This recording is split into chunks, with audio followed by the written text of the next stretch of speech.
কি ব্যাপার গো মা? আপনি কইছিলেন আমি পাখি করেছিলাম, আপনারা না কইছি যে আমার কাপড়গুলো ধুয়ে আগে শুকা দিবেন, তারপরে আপনি অন্য কাজ করবেন। আপনি আগেই রান্না করতে গেছেন কিসের জন্য? আচ্ছা আপনিও তো একটু ধুয়ে মেরে দিতে পারতেন। আপনি থাকতে আমার মা কাপড় চোপড় দেবো কেন? তাহলে আপনি আছেন এই বাড়িতে কিসের জন্য? হ্যাঁ, এই কাপড়গুলো ধুয়ে নিয়ে আসেন যান। চুলায় তো তরকারি গো মা, তরকারি তো পুড়ে যাবো। তরকারি রান্না বন্ধ, আগে আমার মার কাপড় চোপড় ধুইবেন, তারপর রান্না করবেন। আচ্ছা আমি যাইতেছি। আমার মা যেই অর্ডার করবো সাথে সাথে যদি পালন না করছেন, সেই দিনই এই বাড়িতে আপনার লাস্ট দিন হইব। বাড়ি থেকে বাই করে দিমু। আমার এই কাপড় কাটা নিয়ে যান।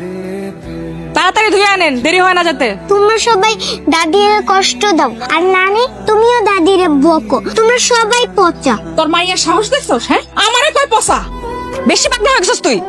মাইয়ারে যতই আদর করো না কেন, দাদির কথা সে বলবেই। কেমন আছো ভাই? তুমি আসছো? আমি কি কোনো স্বপ্ন দেখতেছি নাকি বাস্তব?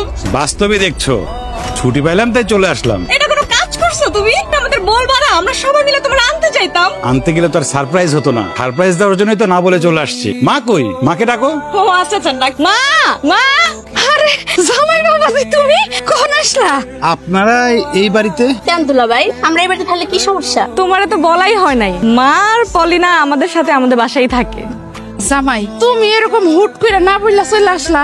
আমি তো আরো মনে মনে ভাবছি যে তুমি আসার সময় আমি কত কিছু তোমার আনতে বলবো। অনেক কিছুই আনছি। আমার মা কই? দাদি তো নানির কাপড় ধুইতে গেছে। না ইয়ে মানে আমার আমি কত করে কইলাম আমার মার কাপড় আমি দুই, হ্যাঁ শুনলই না, হ্যাঁ আমার কোনো কথাই শুনে না। কেমনটা লাগে কত? আমি তাইলে যাই। আচ্ছা তোমরা ঘরে যাও, আমি মার সাথে দেখা করে আসি। আচ্ছা।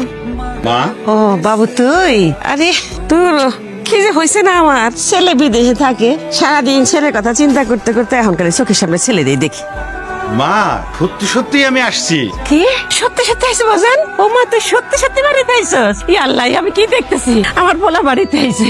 মা তুমি কেমন আছো মা? আমি ভালো আছি বাজান। ওনারা দেখলে কোনো মাই তো খারাপ থাকে না বাজান। তুই তো কখন এলি? তুই আমাদের জানাইলিও না। এই তো মা মাত্রই আসলাম, কারো কিছু না বলেই চলে আসছি সারপ্রাইজ দেওয়ার জন্য। আলহামদুলিল্লাহ, তোরে দেখে আবার কলজা ডাকের বইরে গেছে গা বাজান। তুমি এরকম ময়লা কাপড় পরে আছো কেন? ছিঁড়া কাপড় ছিঁড়ে গেছে।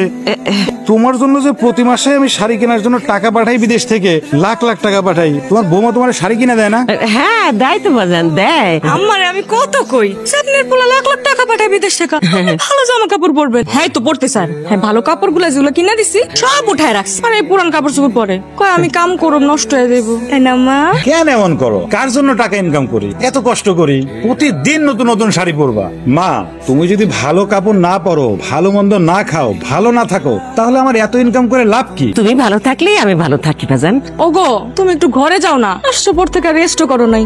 আমার মা তোমার জন্য শরবত বানায় রাখছে, ঘরে গিয়া শরবত খাও। আমি আম্মার সাথে রান্না শেষ করে আসতেছি, যাও। যা।